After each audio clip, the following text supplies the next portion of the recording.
এবার আমরা দেখব কিভাবে আমরা প্রপার্ট ওয়ার্ফে কাজ করতে পারি।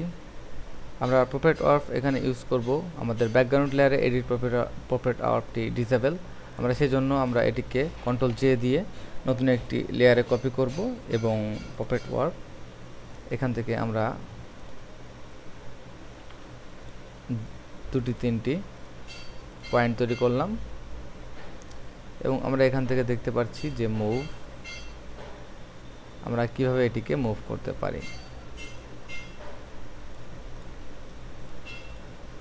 আমরা আরো সুন্দরভাবে বোঝানোর জন্য এসকেপ চাপি, ক্লোজ করি। শুধুমাত্র আমরা এটিকে কপি করি, কন্ট্রোল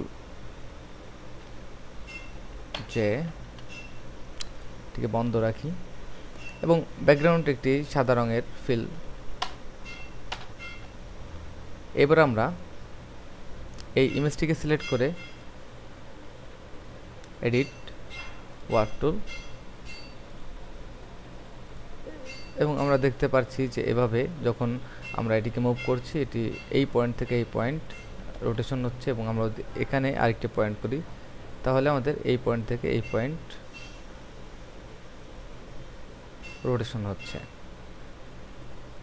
আমরা আরো সহজভাবে বোঝানোর জন্য আমরা এখানে একটি অবজেক্ট ক্রিয়েট করেছি। আমরা এখানে 1 2 3 4 5টি মোট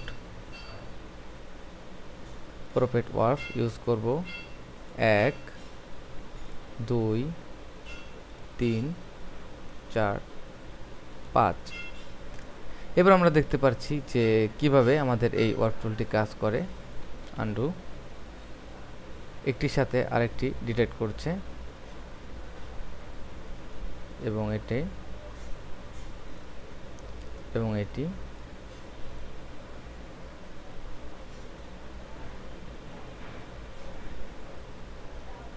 এবং এন্টার প্রেস করার পর দেখব যে আমাদের এই পপআপ আর্ট টুলটি বা আমাদের ওয়ার্ক টুলটি আমাদের ঠিক ওই ইফেক্টে অ্যাপ্লাই হবে এবং কন্ট্রোল জেড দিয়ে আমরা টেস্ট করি আমরা কিভাবে এটিকে পরিবর্তন করতে পারি।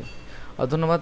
নেক্সট আমরা আমাদের ফ্রি ট্রান্সফর্ম টুল, এটি অবশ্য এই ওয়ার্ক টুলটি আমাদের CS5 থেকে নতুন ইনভলভ হয়েছে অ্যাডোব ফটোশপ এবং ফ্রি ট্রান্সফর্ম টুল অনেক সহজ এবং এটি আমরা সবসময় করে থাকি এবং এটি আমাদের সবসময় করা দরকার এবং নেক্সট ফ্রি ট্রান্সফর্ম টুল নিয়ে আলোচনা করব।